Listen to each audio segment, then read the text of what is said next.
وَإِنَّ لَكُمْ فِي الْأَنْعَامِ لَعِبْرَةً، اور بے شک چوپایوں میں بھی تمہارے لیے عبرت ہے، اس اعتبار سے کہ اللہ تعالیٰ نے ان کو کیا کوالٹیز دی ہیں۔ عبرت یہ حاصل کرو کہ جس ہستی نے ان چیزوں کو بنایا ہے اور ان میں ایسی نعمتیں رکھی ہیں تو صرف وہی ہستی اس قابل ہے کہ اس کی پرستش کی جائے، اس کے ساتھ کسی کو شریک نہ ٹھہرایا جائے، اور یہ والی کوالٹیز دور دور تک کسی اور ہستی میں موجود ہی نہیں، سرے سے موجود نہیں۔ تو اللہ تعالیٰ دعوت توحید اپنی ان نعمتوں کے ذریعے دیتا ہے جو اتنی یونیک نعمتیں ہیں کہ مخلوق ان کوالٹیز کا سوچ بھی نہیں سکتی کہ اس طرح کی کوالٹیز کسی چیز میں پیدا کر سکے۔ تو چوپایوں کے اندر بھی تمہارے لیے عبرت کا نشان ہے کہ اس سے تم مورل لیسن حاصل کرو۔ خصوصاً نسقیکم مما فی بطونہ من بین فرث، ہم تمہیں پلاتے ہیں ان کے پیٹ سے جو گوبر و دم اور خون کے درمیان سے نکلتا ہے، لبنن خالصا، خالص دودھ، سائغ للشاربین، جو کہ پینے والوں کے لیے بڑی آسانی سے حلق سے نیچے اتر جاتا ہے۔ جو لوگ دودھ پینے کے عادی ہیں انہیں تو اس کا ٹیسٹ فیل ہوگا، لیکن جن لوگوں کو دودھ کے ساتھ کوئی شغف نہیں انہیں تو ان چیزوں کا وہ مزہ فیل نہیں ہوگا۔ پھر جو لوگ دودھ شوقیہ پیتے ہیں وہ بھی اس کے ایک اینگل کو دیکھ رہے ہیں کہ اس کا ٹیسٹ ہے، یہ نہیں دیکھ رہے کہ پوری کی پوری انسانیت اس دودھ پہ چل رہی ہے۔ آج دودھ ختم ہو جائے بچے بڑے ہی نہیں ہوں گے، بچے ماں کا دودھ پیتے ہیں، اور آج کل جو ہماری ایک میڈیکل کے پوائنٹ آف ویو سے کمزوریاں آ گئی ہیں انسانوں میں، اس کی وجہ سے زیادہ تر بچے تو گائے اور بھینس کا دودھ پیتے ہیں۔ ایون جو خشک دودھ ہوتا ہے وہ دودھ بھی بیسیکلی نیچر سے ہی حاصل کیا گیا ہوتا ہے، خود سے تو نہیں بنایا ہوتا۔ تو پوری کی پوری انسانیت ڈیپینڈنٹ ہے اس دودھ کے اوپر، جس کا ذائقہ بھی ہے اور انسان کی نسل اس کے ذریعے آگے چل رہی ہے۔ آپ دیکھیں ہمارے پنجاب کے معاشرے میں یہ بات بولی جاتی ہے کہ جس کے گھر گائے ہے اس کے گھر آدھا رزق موجود ہے۔ گائے کا دودھ خوراک کے طور پر ہم استعمال کرتے ہیں، اسی سے مکھن بھی نکلتا ہے، اسی سے گھی بھی نکلتا ہے، اسی دودھ سے آپ دہی بھی جماتے ہیں، اسی گائے کے گوبر کو آپ ایندھن کے طور پر یوز کرتے ہیں، آج بھی یوز کرتے ہیں۔ بایو گیس بھی آج کل بن رہی ہے، انڈیا میں تو بہت زیادہ بنائی جاتی ہے، ظاہر ہے وہاں تو اتنے بڑے پیمانے کے اوپر مویشی پالے جاتے ہیں۔ تو اللہ تعالیٰ نے اس کی ہر چیز جو ہے وہ فائدہ مند رکھی ہے، اور پھر ریپروڈکشن ہوتی ہے، گائے پھر آگے بچے دیتی ہے، اور اس طریقے سے ایک سلسلہ چلنا شروع ہو جاتا ہے۔ اور جب وہ بوڑھی ہو جاتی ہے پھر بھی ضائع نہیں جاتی، اس کو آپ ذبح کریں، اس کا آپ گوشت استعمال کریں، اس کی کھال کو آپ استعمال کر لیں، ہر چیز استعمال ہو رہی ہے۔ یہ اللہ تعالیٰ کی طرف سے ایک خصوصاً انعام ہے انسانیت کے لیے۔ لیکن یہاں پر خصوصاً ذکر ہو رہا ہے جو ہم دودھ پلاتے ہیں، جو پینے والوں کے لیے خوشگوار بھی ہے اور بڑا آسانی سے حلق سے نیچے اتر جاتا ہے۔ ظاہر ہے چھوٹے بچے جن کے منہ میں دانت نہیں ہے، آپ انہیں کون سی خوراک دیں گے؟ اب آپ کو یہ سمجھ آئے گی کہ یہ آسانی سے جو حلق سے اتر جاتا ہے، اس کی قدر ان بچوں کے کیس میں دیکھیں، ان بوڑھے لوگوں کے کیس میں دیکھیں جن کے پاس چبانے والی اب دانت ان کے منہ میں اس طریقے سے بتیسی موجود نہیں ہے، تو وہ دودھ کی چیزوں کو، کھیر کو، اس طرح کی مختلف چیزوں کو استعمال کر سکتے ہیں۔ کتنے اس کے فائدے ہیں۔ پھر آج کے دور میں بھی آئس کریم دیکھ لیں، فالودہ دیکھ لیں، اس سے جو ہم ملائی جسے ہم کہتے ہیں وہ کریم حاصل ہوتی ہے، کیا کچھ نکل رہا ہے اس دودھ میں سے۔ جن لوگوں کو دودھ پسند نہیں ہے نا، دودھ کی بنی ہوئی چیزیں انہیں بڑی پسند ہیں۔ مثلا میں اپنی بات کرتا ہوں، یعنی میں دودھ پینے میں ایز سچ مجھے کوئی اتنا شغف نہیں ہوتا، لیکن دودھ کی بنی ہوئی چیزیں، خواہ وہ برفی ہو جس میں چینی زیادہ نہ ڈلی ہوئی ہو، یا کلفہ ہو، فالودہ ہو، آئس کریم ہو، یہ وہ لوگ بھی، وہ بچے بھی جو دودھ کی شکل بھی نہیں دیکھنا چاہتے، وہ بھی اگر دودھ کی بنی ہوئی آپ انہیں آئس کریم کھلائیں تو وہ کھاتے ہیں. آج بھی اسی طریقے سے یہ چیزیں ویلڈ ہیں. یہ انسانیت کو اللہ تعالیٰ نے جو نعمتیں نوازی ہیں یہ آپ سنتھیٹک طریقے سے پروڈیوس نہیں کر سکتے. یہ سب کچھ آپ نیچر سے ہی حاصل کرتے ہیں. تو یہ دودھ والی جو مثال اللہ تعالیٰ نے دی ہے ایکسٹرا آرڈنری ہے. اور یہ بھی ایک حیران کن چیز ہے, یہ دودھ ایگزیکٹلی اسی وقت بن کے نکل رہا ہوتا ہے. اگر آپ اس وقت گائے کا یا بھینس کا آپریشن کریں تو کوئی دودھ نہیں نکلے گا, خون ہی نکلے گا اس میں سے. کیا اللہ نے کمال اس کے اندر چیز رکھی ہے. اور آپ دیکھیں سائنس کی برکت سے ہم نے جب بیماریوں کے اوپر قابو پایا ہے اور اچھی بریڈ تیار کرنی شروع کی ہے, جس طرح آسٹریلین گائے ہیں, اسی طریقے سے مصر کے اندر تو بھینسیں کافی دودھ دیتی ہیں. باقی ہمارا جو یہ سعودیہ والا علاقہ ہے وہاں پہ تو بھینس نہیں ہوتی, لیکن مصر بھی اب پریکٹیکلی عرب ملکوں میں ہے, اگرچہ وہ افریقہ کے اندر آتا ہے لیکن عربی بولی جاتی ہے, وہاں پہ بھینسیں موجود ہوتی ہیں. پاکستان میں بھی سائی وال کے اندر بھینسیں اچھا خاصا دودھ دیتی ہیں. تو آپ دیکھیں اللہ تعالیٰ نے ان کے اندر کیا کوالٹی رکھ دی ہے. چارہ کھلا رہے ہیں اور وہ دودھ کے اندر کنورٹ ہو رہا ہے. زمین و آسمان کی ساری مخلوقات مل کے اس چارے کا دودھ نہیں بنا سکتی. وہ بھینس ہی اس کو کھائے گی اور اس میں سے ہی دودھ نکلے گا. اور دیکھیں یہاں آج کی ڈیٹ میں بھی ہمارے پنجاب کے اندر ہزاروں نہیں لاکھوں لوگوں کا, بلکہ انڈائریکٹلی کروڑوں لوگوں کا روزگار اسی نیچر کی چیز کے ساتھ جڑا ہوا ہے. گائے ہو, بھینس ہو, بکری ہو, اونٹ ہو, یہ سارے وہ بے زبان جو مویشی ہیں اللہ تعالیٰ کے, ان میں سے اللہ تعالیٰ انسانیت کو آگے چلا رہا ہے. دودھ اتنی بڑی نعمت ہے, ایک پرفیکٹ غذا ہے. بچے دیکھیں 2 سال تک تو ان کی غذا ہے ہی صرف دودھ. اس کے ذریعے وہ ساری اپنی چیزیں جو ان کی بیسک ریکوائرمنٹ ہیں وہ پوری ہو رہی ہیں. اس کے بعد بھی دودھ ایک پرفیکٹ غذا ہے. آپ کچھ بھی نہ کھائیں, وہ ٹھوس غذا کا بھی کام کرتی ہے. دودھ کے اندر جتنے اللہ تعالیٰ نے کوالٹیز رکھی ہوئی ہیں, اور پانی والا معاملہ بھی. اگلے زمانوں میں بھی لوگ دودھ کو خوراک کے طور پہ بھی استعمال کرتے تھے اور مہمانوں کو پیش کرنے کے لیے بھی. آپ کو حدیث میں ملتا ہے نا, صحیح بخاری میں, نبی الاسلام ایک سفر کے دوران ایک عورت نے بکری دی, اس کا دودھ دھویا گیا اور اس میں پھر پانی مکس کر کے تو نبی الاسلام کو حضرت ابوبکر نے پیش کیا.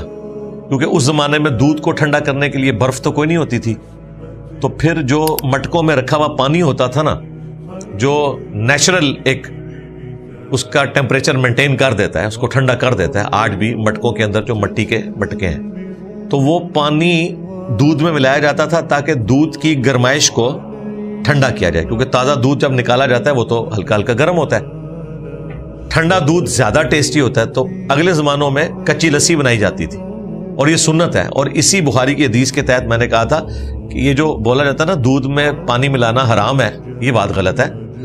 دودھ میں پانی ملا کر اسے خالص دودھ کہہ کے بیچنا حرام ہے.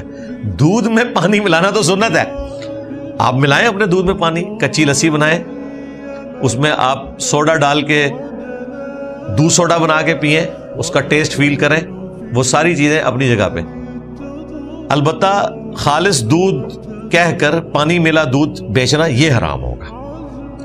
اگر آپ نے پانی والا دودھ بیچنا ہے تو ریٹ رکھیں کہ جی پانی والا دودھ جو ہے وہ 120 روپے کلو ہے, اور جو خالص دودھ ہے وہ 200 روپے کلو ہے یا 180 روپے کلو ہے. تو جنہوں نے خالص لینا وہ خالص لیں گے. لیکن یہ 2 نمبری کرنا کہ دکانوں کے باہر مسلم شریف کی حدیث لکھ کے لگانا کہ جس نے ملاوٹ کی وہ ہم میں سے نہیں, اور اندر جو دودھ ہے وہ سارا ملاوٹ والا ہے. پانی بھی ڈالتے تو صبر آ جاتا, اس میں تو کیمیکل ڈالے ہوئے ہیں, آپ نے صرف ڈالا ہوا ہے اس میں جھاگ بھی ادا کرنے کے لیے. تو یہ تو آخری لیول کی حرام خوری ہے اور قابل گرفت جرم ہے اللہ کے حضور. حقوق العباد کا معاملہ بھی ہے, حقوق اللہ کا بھی معاملہ ہے. بہرحال دودھ اللہ تعالیٰ کی بہت بڑی نعمت ہے. اب اگلی نعمتوں کا ذکر آ رہا ہے. وَمِن ثَمَرَاتِ النَّخِيلِ وَالْأَعْنَابِ, اور کھجور اور انگور کے پھلوں میں سے بھی اللہ تعالیٰ نے تمہارے لیے غذا کا بندوبست کیا ہے. کیا؟ تتخذون منہ سکرا، اس میں سے تم اس کی نبیذ تیار کرتے ہو، جوس تیار کرتے ہو، اس کا رس نچوڑتے ہو، ورزقا حسنا، اور اس میں تمہارے لیے اچھا رزق بھی ہے۔ کھجور کے ساتھ جو عربی لاڈ کرتے ہیں نا، ہمارے عجم کے لوگوں کو تو پتہ ہی نہیں، وہاں آپ کو کھجور کا حلوہ بھی ملے گا، کھجور کا ملک شیک بھی ملے گا، کھجور میں سے وہ گٹھلی نکال کے اس میں بادام بھی ڈالیں گے، کیا کیا نخرے اٹھاتے ہیں وہ کھجور کے۔ اور کھجور کا درخت بھی جو ہے نا میرے بھائی، یہ درخت اتنا مشکل سے پروان چڑھتا ہے، پہلی دفعہ یہ تقریباً 15 سال کے بعد جا کے فروٹ دیتا ہے کھجور کا درخت۔ پھر اس کی جو وہ کیاریاں ہوتی ہیں، جس طریقے سے اس کی حفاظت کرتے ہیں، بڑا یونیک درخت ہے۔ ریگستان کے اندر اللہ تعالیٰ نے اس کے اوپر فروٹ لگا دیا، اور کتنی بلندی کے اوپر، اور پھر سال ہا سال وہ پھل دیتا رہتا ہے۔ ایک بیج آپ نے بویا تھا اور ہر سال آپ ہزاروں کلو گرام اس کے اوپر سے کھجوریں اتارتے ہیں، اور کیا ٹیسٹ ہے۔ یہ تو جب حج اور عمرے کا سلسلہ زیادہ شروع ہوا ہے اور ہمارے پاس مکے اور مدینے کی کھجور آئی ہے نا، تو ہم نے کھجور کو سیریس لینا شروع کیا، ورنہ ہمارے ہاں یہاں جو کھجوریں بکتی تھیں اس سے تو کھجور کے لیے کبھی بھی ہمارے دل میں کوئی اچھے جذبات نہیں پیدا ہوئے کہ یہ کوئی فروٹ ہے۔ لیکن جب مکے مدینے کی وہ کھجوریں اجوا، مبروم، لبئی کھجور جب آنا شروع ہوئی ہے، وہ آپ ایک کھجور کھائیں، وہ کھجور بتاتی ہے کہ ایک پرفیکٹ غذا ہے، اور ہاتھ ہی نہیں رکتا۔ اب پاکستان میں بھی انہوں نے اس کو کاشت کرنا شروع کیا ہے، سندھ کے اندر، جنوبی پنجاب میں، یہاں پہ بھی لگنی شروع ہوگی ہے کھجور۔ لیکن جو کھجور عرب کے علاقوں کی ہے یا ریگستانی علاقوں کی، عراق کے اندر، عرب ملکوں کے اندر، وہ والا ٹیسٹ ادھر نہیں ہے۔ لیکن پھر بھی وہ گٹھلی یہاں لگا کے جو ہم فروٹ حاصل کر رہے ہیں، کیا کمال چیز ہے۔ ابھی تو آپ تجربہ کریں، فروٹ چاٹ کے اندر کبھی اس کھجور کو کاٹ کے ڈال لیں، اس کا ٹیسٹ فیل کریں، اس کے اوپر ملائی ڈالیں، اس کے اوپر پنیر ڈالیں، آپ کو کھجور اپنا ٹیسٹ دے گی۔ اس کا ملک شیک بنائیں، صرف عام حالت میں کھجور کھانا وہ بھی ٹیسٹ ہے۔ پھر اس کی نبیذ بھی ملتی ہے، یعنی وہ نشہ نہ کرنے والی، آپ سمجھ لیں شراب، جس طرح آب جو ہوتا ہے، کھجور کی بھی ہوتی ہے اس طرح کی، وہ سنت ہے، صحابہ کرام پیتے تھے۔ وہ شراب نہیں ہوتی ہے، وہ شراب کا لفظ پینے والی چیز کے لیے عربی میں استعمال ہو جاتا ہے، وہ نبیذ ہوتی ہے، کمال چیز۔ اور انگور کا بھی جوس نکلتا ہے، وہ جب ایک بری فارم میں اسے آپ خراب کرتے ہیں وہ شراب بن جاتا ہے، لیکن انگور کا جوس جب نکالا جاتا ہے تازہ انگوروں کا، کمال چیز ہے۔ فروٹ چاٹ میں انگور کو ڈالیں، ڈائریکٹ انگور کھائیں۔ اگر آپ نے وہ کھٹے انگور کھائے ہوئے ہیں تو ظاہر ہے پھر انگور کے لیے کوئی اٹریکشن نہیں، لیکن اگر آپ نے یہاں ہمارے کوئٹہ میں سندرخانی جو انگور ہوتا ہے اس کا کیا ٹیسٹ ہوتا ہے، اس طریقے سے کابل سے، ایران سے وہ موٹے والا ٹافی انگور آتا ہے، کیا ٹیسٹ ہوتا ہے۔ وہ تو پورے کا پورا انگور ایک پورا نوالا ہوتا ہے، جب آپ کھاتے ہیں اس کا ٹیسٹ فیل کرتے ہیں۔ تو اللہ تعالیٰ نے یہ سارے کا سارا رزق رکھ دیا ہے۔ اس میں ایک شربت والا معاملہ ہے، کیونکہ اگلے زمانوں میں تو ظاہر ہے کہ آپ کے پاس چینی والا معاملہ کوئی نہیں ہوتا تھا۔ گنا بھی ہمارے ان علاقوں میں پایا جاتا ہے، ان علاقوں میں گنا نہیں ہوتا تھا کہ جس سے کوئی اس طریقے سے گڑ نکال لیں یا اس طرح کے معاملات۔ تو عرب ملکوں میں تو کھجور کے ذریعے وہ جو میٹھا جسے ہم کہتے ہیں نا کہ میٹھا ہو جائے کچھ، وہ یہی کچھ ہوا کرتا تھا۔ یہ تو چینی جب بیماری آئی ہے نا تو سویٹس کی دکانیں کھلنی شروع ہوئی ہیں، اور مجھے تو سخت نفرت ہے یہ جو سویٹس والا معاملہ ہے۔ انہوں نے آ کے نیچر کو ریپلیس کیا ہے، ورنہ پہلے لوگ کسی کے گھر فروٹ لے کے جاتے تھے، اب لوگ مٹھائیاں لے کے جاتے ہیں۔ یہ مٹھائی ایکویلنٹ ٹو فروٹ بنائی گئی ہے۔ نیچرل چیز تو فروٹ ہے، میٹھا کسی کے گھر لے کے جانا ہے، بھلے تھوڑا لے جائیں، اسے آپ فروٹ دیں، بجائے یہ کہ سنتھیٹک چیزیں بنی ہوئی۔ چلیں خوشی کے موقع کے اوپر جب بڑے لیول کے اوپر آپ نے کوئی میٹھا تقسیم کرنا ہے اور خرچہ بھی چاہتے ہیں تھوڑا کم ہو جائے تو ٹھیک ہے، کوئی ایسا معاملہ ہو جائے، ادروائز تو فروٹ کے ہوتے ہوئے سویٹس کی دکانیں نہیں ہونی چاہیے۔ سویٹس کی دکانیں جو ہیں وہ اصل میں پھلوں کی دکانیں ہیں اگر دیکھا جائے، اور پھل اللہ تعالیٰ کا فنش پروڈکٹ ہے۔ اس کے اوپر کبھی غور کریں، اللہ تعالیٰ پھلوں کا ذکر کیوں کرتا ہے؟ دنیا میں بھی اور جنت میں بھی. باقی چیزوں کو فنشڈ پروڈکٹ بنانے کے لیے اتنی ایفرٹ پٹ کرنی پڑتی ہے. ہماری بیسک نیڈ یہاں پہ سب کانٹیننٹ کے لوگوں کی گندم ہے, یہ ہمارا مسئلہ ہے. دوسرے ملکوں میں کہیں پہ چاول ہے, کہیں پہ سی فوڈ ہے, کہیں پہ آلو ہے, ہم ذرا گندم شوق سے کھاتے ہیں. گندم کو روٹی تک پہنچانے کے لیے کیا کیا پاپڑ بیلنے پڑتے ہیں آپ کو. گندم اگائی جاتی ہے کتنی محنت سے, پھر اس کی کٹائی ہوتی ہے, پھر دانے الگ کیے جاتے ہیں, ان کو پھر پیسا جاتا ہے, پھر اس آٹے کو ایفرٹ کر کے گوندنا پڑتا ہے. گوند کے بھی فوراً روٹی پکائیں گے اس کا ٹیسٹ ہی کو نہیں بنتا, تھوڑی دیر کے لیے رکھا جاتا ہے. اس کے بعد بھی آگ جلانی پڑتی ہے, توا گرم کرنا پڑتا ہے, پھر اس پیڑے کو روٹی کی فارم میں لے کے جا کے اس کے اوپر رکھنا پڑتا ہے یا تندور میں گرم تندور میں لگانا پڑتا ہے, پھر جا کے اس کو ٹائملی اتارنا پڑتا ہے. تب یہ گندم اس قابل ہوتی ہے کہ آپ اسے استعمال میں لائیں. لیکن سرکار فروٹ کے ساتھ تو کچھ بھی نہیں کرنا پڑتا. انار توڑے کھا لیں, کھجور اتارے کھا لیں, انگور توڑے کھا لیں. فنشڈ پروڈکٹ ہے فروٹ, ویلیو ایڈیشن کوئی کرنی نہیں پڑتی, قدرت نے تیار کر کے آپ کو دیا ہوا ہے. ورنہ آپ امیجن کریں کہ اگر آم آپ کو اتنی ساری فیزز سے گزار کے آم کھانا پڑے تو کتنی ایفرٹ والا کام ہو, ہم تصور بھی نہیں کر سکتے. تربوز ہے, لے کے آتے ہیں بس کاٹتے ہیں, فنش پروڈکٹ ہے. یہ نہیں ہے کہ گھر لا کے رکھا ہے اور اب اس کے اوپر کوئی ایفرٹ پٹ ہونی ہے, کئی سٹیجز سے گزرنا ہے تو تب جا کے اس نے تیار ہونا ہے. نہیں, اسی لیے اللہ تعالیٰ نے فروٹ کا اتنا زیادہ ذکر کیا. ان فی ذلک لآیۃ لقوم یعقلون, بے شک اس میں نشانی ہے عقل والوں کے لیے. عقل والوں نے نشانی کیا لینی ہے؟ نشانی یہ لینی ہے کہ یہ تمام مخلوقات ایک کریٹر نے بنائی ہیں, اسی خالق نے مجھے پیدا کیا ہے. جس طرح یہ تمام چیزیں کسی مقصد کے لیے اس نے بنائی ہیں, دودھ کا مقصد ہے, کھجور کا مقصد ہے, انگور کا مقصد ہے, ان تمام نعمتوں کا مقصد ہے, مجھے بھی کسی مقصد کے لیے اس نے بنایا ہے. اور اگر میں نے وہ مقصد پورا نہ کیا تو مجھے اس کے عذاب سے کوئی نہیں بچا سکتا. یہ ہے رزلٹ. اور پھر اس ہستی کے ساتھ مخلوق کو شریک نہیں کیا جا سکتا. وہ مخلوق جو اللہ تعالی کے رزق کی محتاج ہو, جو کھانا نہ کھائے تو موت واقع ہو جائے, جو پانی نہ پیے تو موت واقع ہو جائے, جو مخلوق کھا لے اور وہ کھانا ہضم نہ ہو تو موت واقع ہو جائے, وہ کھانا اگر جسم سے نہ نکلے تو موت واقع ہو جائے, وہ مخلوق جو 24 گھنٹے میں ایک دفعہ نیند کی محتاج ہو, اگر نیند نہ پوری کرے اگلے 24 گھنٹے میں پرفارم ہی نہ کر سکے, وہ مخلوق جسے وقت کے ساتھ ساتھ بوڑھا ہو جانا ہو, اس کی انرجی کم ہو جانی ہو اور الٹیمیٹلی اسے موت آ جانی ہو, وہ کبھی بھی اللہ تعالیٰ کی ریپلیسمنٹ نہیں ہو سکتی, وہ خدا کی جگہ نہیں لے سکتی. انسان کو اللہ تعالیٰ نے ان 4 کمزوریوں کے ساتھ اتنا لاچار بنا دیا ہے.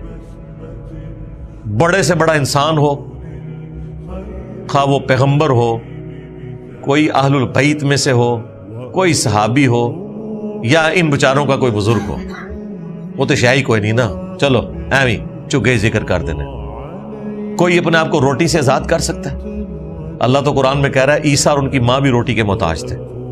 ایسوں کو پوج رہے ہو جو تمہارے نہ نقصان کے مالک ہیں نہ نفع کے. اللہ اکبر. پوجنے کی بھی نفی ہوئی اور مشکل کشا ہونے کی بھی نفی ہوئی. یہاں پہ لوگ کہتے ہیں ہم تو نہیں بابوں کو پوج رہے, اللہ نے صرف پوجنے کی نفی نہیں کی, کہا یہ نفع نقصان کے مالک بھی نہیں. اور عیسیٰ اور اس کی ماں اگر کسی کے نفع نقصان کے مالک نہیں تو بابے تو شاہی کوئی نہیں. سیدھی جی گل ہے. 4 کمزوریاں روٹی کا محتاج کر دی ہے, وہ کسی بھی فارم میں ہو, کھانا. دوسری کمزوری ٹوائلٹ, ہاں جی. تیسری کمزوری نیند, اور چوتھی سب سے بڑی موت. یہ 4 کمزوریاں اگر دور کر دیں کسی انسان کو خدا کی حاجت ہی نہیں رہتی. انسان پھر ٹھیک ہے, چاہے وہ دعویٰ خدائی کرے, دعویٰ پیغمبری کرے, اسے کوئی فرق نہیں پڑتا.